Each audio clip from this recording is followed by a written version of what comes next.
비행기 창문 밖 구름 사진, 핸들에 살짝 걸친 명품 로고, 그리고 오늘도 행복해라는 문구까지. 하루에도 몇 번씩 SNS에 사진을 올리는 사람 있죠? 이 사진들을 보면 어떤 생각이 드시나요? 부럽다, 인생 즐겁게 사네 싶으신가요? 그런데 심리학에서는 이런 과하게 자주 올라오는 행복 인증이 때로는 전혀 다른 신호일 수 있다고 봅니다. 이 화려한 사진들이 사실은 누군가가 보내는 괜찮은 척 혹은 살려달라는 소리 없는 신호일 수도 있다는 거죠.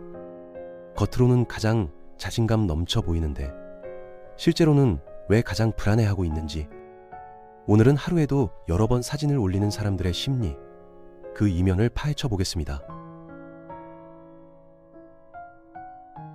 먼저 가장 근본적인 이유부터 이야기해 볼게요. 사진을 자주 올리는 사람들은 자기 존재를 확인받고 싶은 욕구가 강한 경우가 많습니다. 심리학에서는 이런 걸 존재 확인 욕구와 연결해 설명하죠. 사진을 올리고 좋아요와 댓글을 받는 순간 뇌에서는 도파민 같은 보상 물질이 분비되면서 나는 존재하는구나 하는 안도감을 느끼게 됩니다. 하지만 반응이 조용해지는 순간엔 이렇게 느끼게 되죠. 나 잊힌 거 아닐까? 결국 관심과 반응이 줄어드는 순간 내가 잊히고 지워지는 것 같은 불안이 올라오는 겁니다. 그런데 여기서 더 흥미로운 사실이 하나 있어요.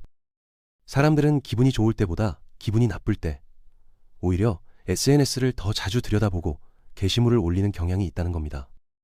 사회심리학 연구를 보면 우울감이나 불안이 높아질 때 SNS 활동이 눈에 띄게 증가하는 패턴이 나타나거든요. 왜 그럴까요? 이유는 의외로 간단합니다.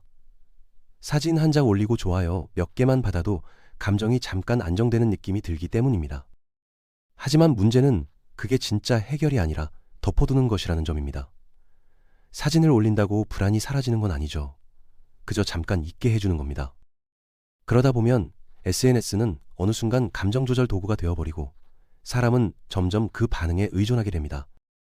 또 다른 측면을 보면 이들은 사진을 통해 자신의 정체성을 만들어가려고 합니다. 어떤 옷을 입고 어디에 가고 누구와 함께 있는지 보여주면서 나는 이런 사람이야 라는 메시지를 계속 전달하는 거죠. 이건 단순 허세라기보다는 끊임없이 변하는 세상에서 자기 자신만큼은 확실히 정의하고 싶은 본능일 수 있습니다. 하지만 여기엔 큰 함정이 하나 있어요. 내가 누구인지 내가 결정하는 게 아니라 남들의 반응이 결정하도록 맡겨버리는 겁니다. 댓글이 좋으면 더 그 방향으로 나를 바꾸고 반응이 별로면 또 다른 모습으로 계속 수정하고 조정하는 거죠. 결국 진짜 나가 아니라 반응이 좋은 나로 살아가게 됩니다. 그리고 이 사람들에게는 공통적으로 깔린 두려움이 있습니다. 바로 잊히는 것에 대한 공포예요.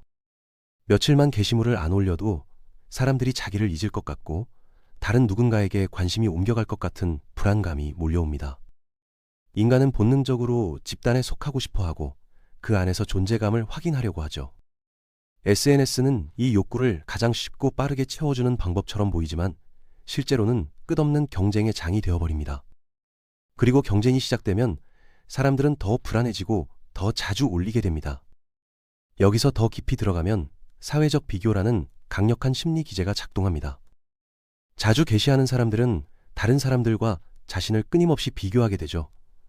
누가 더 멋진 곳에 갔는지, 누가 더 행복해 보이는지, 누가 더 잘 사는지. 이건 자신감의 표현이라기보다 오히려 나는 괜찮은 사람일까? 라는 불안을 계속 확인하는 과정에 가깝습니다. 겉으로는 당당해 보이지만 속에서는 계속 자기 자신을 검사하고 있는 거죠. 그래서 이들의 자존감은 점점 더 외부에 의존하게 됩니다. 심리학에서는 이를 외재화된 자존감이라고 부르기도 하죠. 내가 나를 믿는 게 아니라 남들의 반응으로 내 가치를 측정하는 상태입니다. 좋아요가 많이 달리면 기분이 좋아지고 자신감이 생기지만 반응이 적으면 바로 우울해지고 불안해집니다. 그래서 또 게시물을 올리고 또 반응을 기다리는 악순환이 반복되는 겁니다. 이 패턴이 계속되면 자존감은 더 불안정해지고 외부 반응에 대한 의존은 더 커지게 되죠. 하지만 여기서 정말 중요한 건 모든 빈번한 업로드가 문제는 아니라는 점입니다. 어떤 사람들은 진심으로 연결되고 싶어서 사진을 공유하거든요. 멀리 떨어져 있는 가족이나 친구들과 소통하고 관계를 유지하려는 건 자연스럽고 건강한 욕구일 수 있어요. 그래서 중요한 기준은 하나입니다. 자주 올린다가 아니라 그게 불안해서 시작되느냐? 즉, 즐거워서 올리는 건 괜찮지만 불안을 덮기 위해 올리는 순간부터 SNS는 사람을 점점 더 지치게 만들 수 있습니다. 결국 빈번한 게시 행위 뒤에는 복잡한 심리적 욕구들이 얽혀 있습니다. 존재 확인, 감정 조절, 정체성 만들기, 잊힐 것에 대한 두려움, 사회적 비교, 외부 의존적 자존감, 그리고 연결에 대한 갈망이죠. 이 사람들은 얕거나 허영심 많은 게 아닙니다. 디지털 시대에 자기 자신을 지키려고 애쓰는 중일지 모릅니다. 다만 그 방법이 때로는 자기 자신을 더 아프게 만들 뿐이죠. 그래서 이렇게 생각해 볼 수도 있어요. 결국 우리 모두는 누군가에게 발견되고 싶어 하는 외로운 존재들일지도 모릅니다. 오늘 누군가의 과한 업로드를 보셨다면 비난 대신 오늘 많이 외로운가 보다라고 생각하며 조용히 좋아요 하나 눌러주는 건 어떨까요? 그 작은 클릭이 누군가에게는 오늘을 버티게 해주는 마지막 존재 증명일지도 모르니까요.